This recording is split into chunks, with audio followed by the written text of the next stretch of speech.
Come on. Come on. Come on. Come on.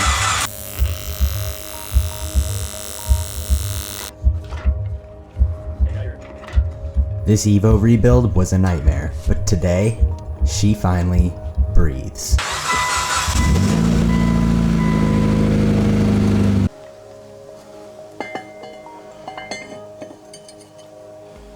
So we now have our torque wrench set to the first setting, which is 30 foot-pounds, but so that we can torque this without spinning the engine and turning it backwards, we have a breaker bar set up on the front of the crank. And with the way that we have it set on there, when we create pressure this way, it would only be tightening that, and we haven't torqued that yet. So we're gonna be just fine. It's not gonna over tighten that bolt or anything like that. It's just gonna hold everything still so the engine doesn't rotate backward.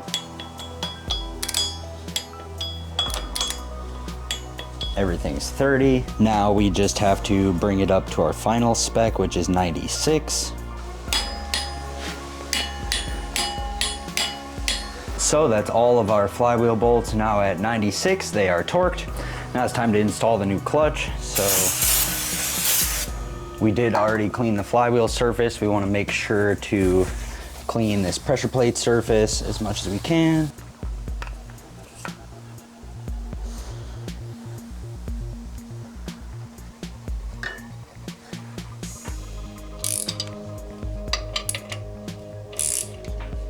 Okay, we got the old throw bearing out. We did that by taking off a bolt on this pin, and then you slide the pin down and take it out of this hole in the bottom here. Now we're going to put the fork back in. We're going to install the new throw bearing on the fork and slide it over the input shaft. If you've ever pulled a motor, you know this exact struggle. You're wrestling 400 pounds of swinging metal, absolutely blind, just praying the splines of the transmission will line up with the clutch. And the worst part, you can't force it. If I get impatient and try to pull them together with a bolt right now, I'll snap the input shaft or shatter the clutch, and this entire build is over. It's a game of patience, leverage, and questioning your life choices. But after fighting this thing for forever, it finally gave in.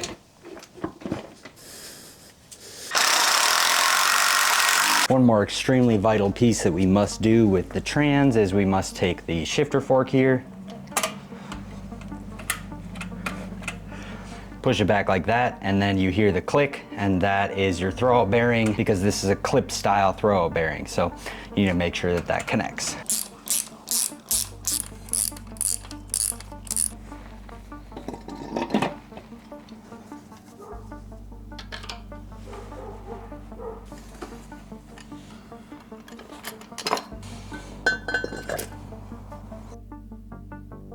The engine was fully dressed, the belt was on, and everything was going perfectly.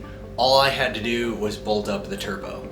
And then these two broken studs brought the entire build to a dead stop. Usually you can drill these out with the right type of drill bit, but these studs were hardened and they were acting like they were welded. I blew through drill bits, I soaked it in penetrating fluid, nothing. So we went to plan B, the Hail Mary, welding a nut on top of the broken stud to try to twist it out. I welded it, I heated it, I fought it forever. The nuts just wouldn't stick to those hardened studs. There's a very thin line between being determined and being stupid.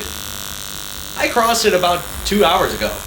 I finally threw in the towel, we put the turbo in the truck, and we brought it to a local machine shop, paid them to drill it out on a mill.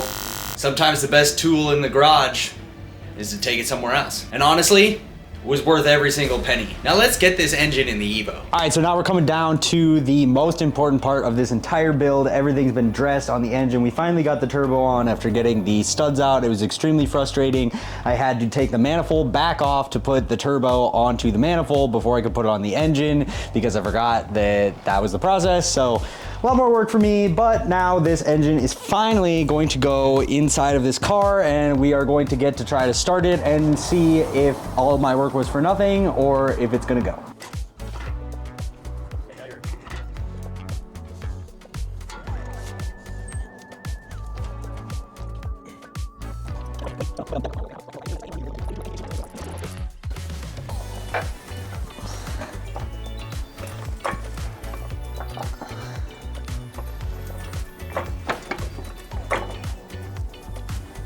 All right, now we put the subframe in underneath the car. We hooked up the drive shaft and the exhaust, as you can see. So we have got everything in the engine bay all put together, bolted up, all the sensors are plugged in, new spark plugs are in. We've filled the power steering. So all we have left is to fill the coolant and put some oil in the engine. And then at that point, we can finally try and start this car. It's been a long journey. So we're just going to use some normal 10W30 motor oil, non-synthetic, because we need to break in this engine and you do not use synthetic for that.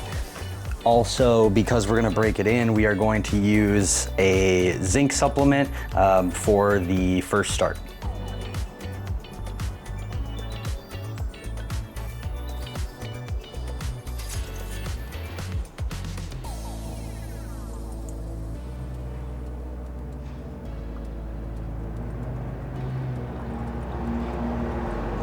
All right, everybody, we are just about ready to try our first fire on this fresh engine rebuild. We are just going to prime the oil through the engine. We're gonna do about 10-second pulse on the key and do that a few different times and make sure we prime everything with oil. Okay, so now we're into the fuse box.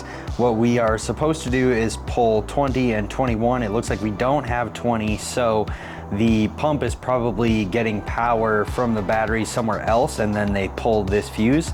So that means we're going to have to pull this relay right here, which is the relay for the fuel injectors, so that they won't open at all when we go to prime the oil. And then we're actually going to pull this fuse, this additive fuse block right here that actually goes to our aftermarket headlights. But that fuse location is also for the spark plug. So we're gonna get no fuel, no spark, and we're just going to prime the oil.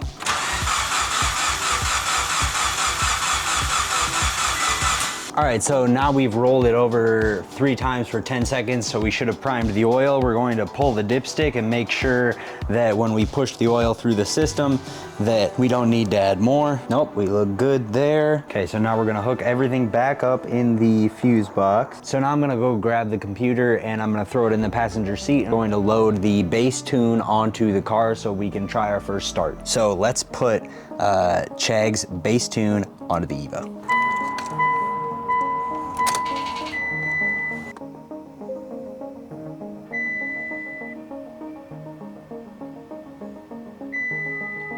All right, so it successfully flashed. I'm really happy about that. I'm pretty excited. Hope you are too. All right, everybody, I'm gonna hop in the car and here comes the big moment. We are going to try and start the car for the very first time. All right, here goes.